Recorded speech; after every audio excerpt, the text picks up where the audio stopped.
నిన్నటి దినమున ఒక సోషల్ మీడియాలో ఒక వ్యక్తి మాట్లాడడం చూశా. ముఖ్యంగా 48వ డివిజన్లో డ్వాక్రా మహిళల గురించి నా మీద లేనిపోని ఆరోపణలు చేస్తూ రకరకాలుగా మాట్లాడడం జరిగింది. కానీ ఆ మాట్లాడిన వ్యక్తి ఎవరో మీ అందరికీ తెలుసు, ఎలాంటి వాడో అందరికీ తెలుసు. నా రాజకీయ జీవితంలో ఇలాంటి వారు ఇలా మాట్లాడతారని నా కళ్ళలో కూడా అనుకోలేదు. రాజకీయాలు నీతి నిజాయితీగా నిబద్ధతతో ఉంటాయని చెప్పి అనుకున్నాం. ఇలా చౌకబారు వ్యాఖ్యలు చేస్తూ నలుగురు మహిళల్ని, అమాయకులైన నలుగురు మహిళల్ని వెనకబెట్టుకొని వారికి లేనిపోని మాటలు చెప్పి మీరు పబ్బం గడుపుకోవాలని చూస్తున్నారు. ముఖ్యంగా డ్వాక్రా మహిళలు అనేవారు, ఆ పద్మ ఎవరో మీ అందరికీ తెలుసు. దాదాపు ఆమె 12 సంవత్సరాలు 20 సంవత్సరాలుగా డ్వాక్రా ఆర్పీగా కొనసాగుతోంది. మేము అధికారంలోకి రాకముందు తెలుగుదేశమే, అధికారంలోకి వచ్చినా కూడా ఆమె తెలుగుదేశమే.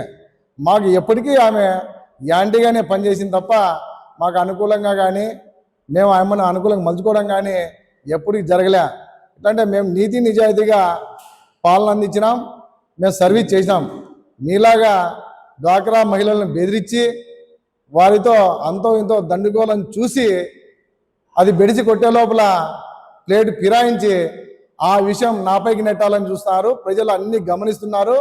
మీలాంటి వారికి తగిన బుద్ధి చెప్తారు ఫస్ట్ మొదట. ముఖ్యంగా నేనేదో వసూలు చేయాలని చేసినా అని చెప్పి రకరకాలుగా మాట్లాడినావు. నేను వసూలు చేసింటే నా మీద ఆరోపణలు చేయాలా? నువ్వు కాదు, నువ్వు ఎక్కడి నుండి వచ్చిన వ్యక్తివి. మా యొక్క డివిజన్ సమస్యలు నీకు ఎక్కడ ఏ మూలన తెలియదు. మా డివిజను నలుమూలలా ఎక్కడి వరకు వచ్చేది కూడా నీకు తెలియదు. గతంలో 48వ డివిజన్ ఎక్కడ వచ్చేది తెలియదు. ఇప్పుడు నువ్వు మహిళలతో మాట్లాడించినది 49వ డివిజను. ఎప్పుడూ కూడా నేను ఆ యొక్క డివిజన్లో నేను ఒక ఏలు కూడా పెట్టలే. గతంలో చాలాసార్లు వాళ్ళు కూడా నాకు నా సహాయం కోరినారు. నా తగ్గట్టు సహాయం నేను చేసిన, అంత తప్ప నేను ఎప్పుడే కానీ వాళ్ళని రాజకీయంగా ఉపయోగించుకోలే, రాజకీయం కూడా చేయలే. కానీ నువ్వు ఒక ఖైదీ కటకటాలు అనిపించిన వ్యక్తి నా మీద నిందలేస్తావా? దాదాపు నన్ను ఎక్కడ కూర్చోబెడతా అంటావా? ప్రజల ముందు కూర్చోబెట్టే రోజు దగ్గరలో నీకే ఉన్నాయి. తస్మాత్ జాగ్రత్త. నువ్వు కూడా కంటున్నావేమో. నీ తాటాకు చెప్పులకు, నీ బెదిరింపులకు ఇక్కడ భయపడేవాడు ఎవడు లేడు. ముఖ్యంగా తెలుసుకో, నన్ను కూర్చోబెట్టాలంటే దిగి రావాలా, అది గుర్తుపెట్టుకో మోహన్. దాదాపు నిన్ను గతంలో కూడా ఒక బారు కాల్చిన దాంట్లో ఒక నిందితుడివి, ఒక ఎగ్జిబిషన్ దాంట్లో ఒక నిందితుడివి, దాదాపు భూమి కబ్జా దాంట్లో నిందితుడివి. నిన్నగాక మొన్న కూడా సోషల్ మీడియాలో ఒక మహిళను తిడితే, సోషల్ మీడియా మహిళను తిడితే వాళ్ళ కాలబేరానికి వినేది కూడా వాస్తవం కదా.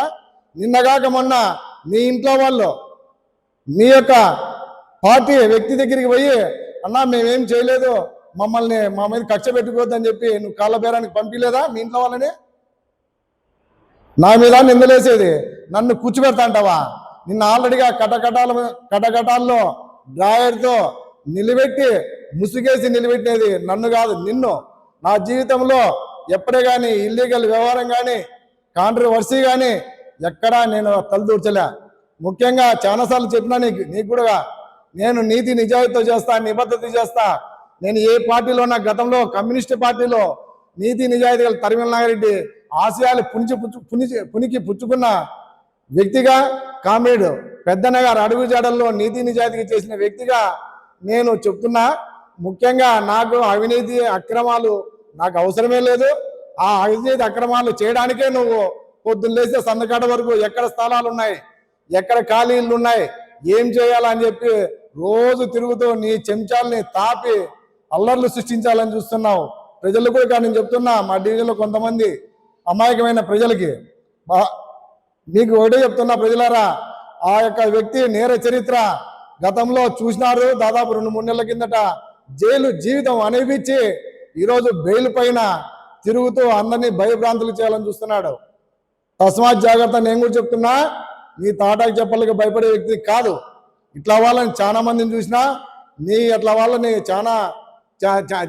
చాలాసార్లు చూసి వదిలేసిన.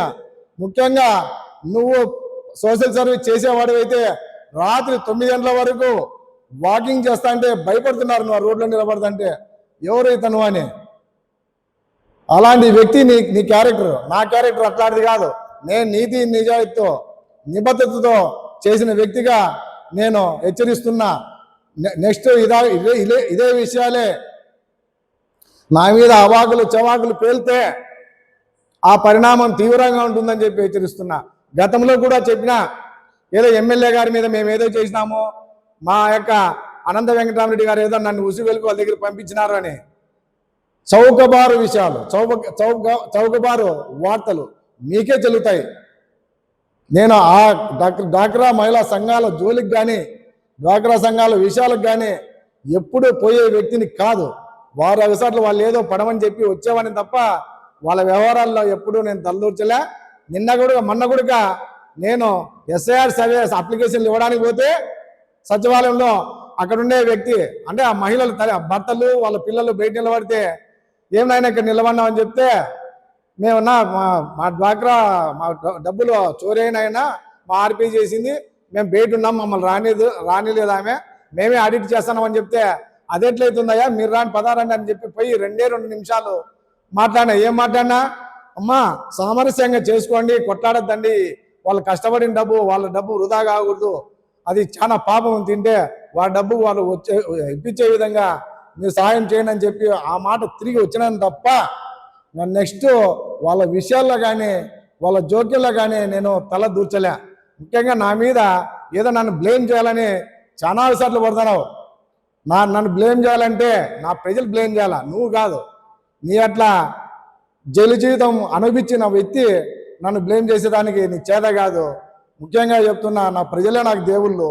నాకు గతంలో వైఎస్ఆర్ కాంగ్రెస్ పార్టీలో అన్ని పదవులు అనిపించిన కార్పొరేటర్ అయినా, మరీ కార్పొరేటర్ కావాలనుకుంటే నేను పోటీ చేయాలనుకుంటే మా డివిజన్లో ఎవరిని పెట్టైనా గెలిపించి తీరుతా, అదే హెచ్చరిస్తున్నా. నిన్నటి రోజు 48వ డివిజన్లో ఒక నాయకుడు మాట్లాడుతూ తెలుగుదేశం పార్టీకి సంబంధించిన నాయకుడు, తెలుగుదేశం పార్టీ నాయకులు అంటేనే ఇంపార్టెంట్ నాయకులు మా డివిజన్లో చేసుకునేది, తెలుగుదేశం పార్టీకి స్థానికంగా నాయకుడు ఎవరు లేరు. ప్రతిసారి కూడా స్థానిక సంస్థల ఎన్నికలు జరిగినప్పుడు నాయకుడిని దిగుమతి చేసుకుంటారు. అట్లా దిగుమతి వచ్చిన నాయకుడు కొన్ని ఆరోపణలు చేశారు మా పార్టీ మాజీ కార్పొరేటర్ గారి మీద. ఇంటికి గతంలో కృష్ణమోహన్ అనే కార్పొరేటర్ ఉన్నారు, వాళ్ళ తెలుగుదేశం పార్టీకి సంబంధించిన కార్పొరేటర్. గౌరవ్ గార్డెన్లో డ్రైనేజీ లేపిస్తానని ఇంటికి 5,000 రూపాయలు వసూలు చేసినాడు, ప్రతి ఇంటితోనూ 5,000 రూపాయలు వసూలు చేసినాడు. కానీ మా కార్పొరేటరు ఎక్కడా కూడా వసూలు చేసిన దాఖలాలు లేవు. ఎందుకు చెప్తున్నామంటే నేరుగా పథకాలు వచ్చేది జగన్ సార్ ఎవరిని పెట్టినారు, వాలంటీర్లను పెట్టినారు. వాలంటీర్ ద్వారా సచివాలయ సిబ్బందికి నేరుగా వింతులు వెళ్ళేటివి. అర్హుడైతే ఇచ్చినాం, ఎవరు కూడా వేలు పెట్టలేదు. కనీసం ఎమ్మెల్యే స్థాయి వ్యక్తి కానీ మంత్రుల స్థాయిలు కానీ ఎంపీలు కానీ ఎవరి మాట చెల్లుబాటు కాకుండా అర్హుడు అనేవానికి ప్రతి ఒక్కరికి కూడా ప్రతి ఇంటికి పథకం లబ్ధి చేకూరాలని చెప్పి జగన్మోహన్ రెడ్డి గారు ఆదేశాలతో ప్రతి ఒక్కరికి పథకాలు పోయినాయి. ఎక్కడ డబ్బు డిమాండ్ చేసినది లేదు, ఏమీ లేదు. అనవసర ఆరోపణలు చేస్తూ కొంతమందిని రెచ్చగొట్టే ధోరణితో ఉసుగొలుపుతున్నారు. స్థానికంగా ఉండే ప్రజలు మీరు కూడా తెలుసుకోవాలా, మనందరం ఒకటి. ఈరోజు బయట నుంచి వచ్చినోడు అట్లే గెలుస్తాడో ఓడిపోతాడో తెలియదు, తన పని అయిపోతేనే వెళ్ళిపోతాడు. కానీ మనం స్థానికంగా మనం అందరూ కలిసి ఉండేవాళ్ళం, అన్నదమ్ములు అనుకుంటా, అన్న అనుకుంటా, చిన్న ఆయన పెదనాయన అనుకుంటా, మామ అనుకుంటా సరదాగా గడిపేటోళ్ళం. మనం స్థానికులుగా మనం ఉండాలా. మీరు ఆలోచన చేసుకోండి. మీరు కూడా ఎందుకు చెప్తున్నానంటే ఎన్నికలు అయితేనే బయట నుంచి వచ్చిన వ్యక్తులు వెళ్ళిపోతారు. గతంలో ఆమె స్వప్నకు వచ్చా వెళ్ళిపోయింది, ఆమె కూడా. మళ్ళా తర్వాత జయరాం నాయుడు గారు వచ్చారు, వెళ్ళిపోయా. కృష్ణమోహన్ వచ్చా, వెళ్ళిపోయా. ఇప్పుడు స్థానికంగా ఎవరు ఉండేది? శ్రీనివాసులు ఉన్నాడు, సురేష్ ఉన్నాడు, మధు ఉన్నాడు, రాజశేఖర్ అంటే ఇట్లా స్థానిక వ్యక్తులే ఉన్నాం. బయట వ్యక్తులు ఎవరు కూడా లేరు. బయట నుంచి వచ్చిన వ్యక్తులు వాళ్ళ పని చూసుకొని వెళ్ళిపోతూ ఉంటారు. బయట వ్యక్తుల్ని నమ్మద్దండి. ఏ అవసరం వచ్చినా అర్ధరాత్రి వేలు కూడా పలికే వ్యక్తులు ఎవరంటే స్థానికంగా ఉండే మనమే. అది మన పార్టీకి చేసినా, వ్యతిరేకంగా చేసినా, ఇంకోటి చేసినా కూడా అర్ధరాత్రి అయినా కూడా మనం పిలిస్తే పలుకుతాం, చేసుకొని పోతా ఉంటాం. అది ఎవరికి ఏ కష్టం వచ్చినా కూడా మీరందరూ కూడా దాన్ని దృష్టిలో పెట్టుకొని తగినట్టుగా దానికి చేసుకోండి. మీరు మీ ఆలోచనకే వదిలేస్తున్నా. మంచి ఏదో చెడు అనేది మీకు తెలుసు, మీకు చెప్పేంత కాదు, మీ వయసు పెద్దవి, నా వయసు చిన్నది. కానీ ఎందుకు చెప్తున్నా అంటే మీరు అర్థం చేసుకోవాలా. ఎన్నికలు అనేవి 5 ఏళ్ళకి ఒకసారి వస్తూ ఉంటాయి, పోతూ ఉంటాయి. ఎన్నికలు జరిగినప్పుడు మాత్రమే మనం పార్టీలు, మనం ఎంతసేపు అక్కడ తిరుగుతాం, ఇక్కడ తిరుగుతాం. ఎలక్షన్ అయిపోయిన తర్వాత మన పని మనకు తప్పదు. మనం అందరూ కూడా చిన్న స్థాయిలో ఉండే వాళ్ళమే, బాగా గుర్తుపెట్టుకోండి. ఎవరివి కూడా పెద్ద స్థాయి కాదు. రెచ్చగొడితే రెచ్చిపోయే ధోరణితో పోవద్దండి. దయచేసి మీ అందరికీ చెప్తున్నా, అటుగా తిరుగుతున్న వ్యక్తులందరికీ కూడా దయచేసి చేతులు జోడించి చెప్తున్నా, నమస్కరించి మీరందరూ కూడా ఆలోచన చేసుకోమని చెప్తున్నాను. స్థానికంగా ఉండే మనం పోరాడుకుందాం ఏదన్నా కూడా, మిగిలిన వాళ్ళ మాటలు నమ్మద్దండి.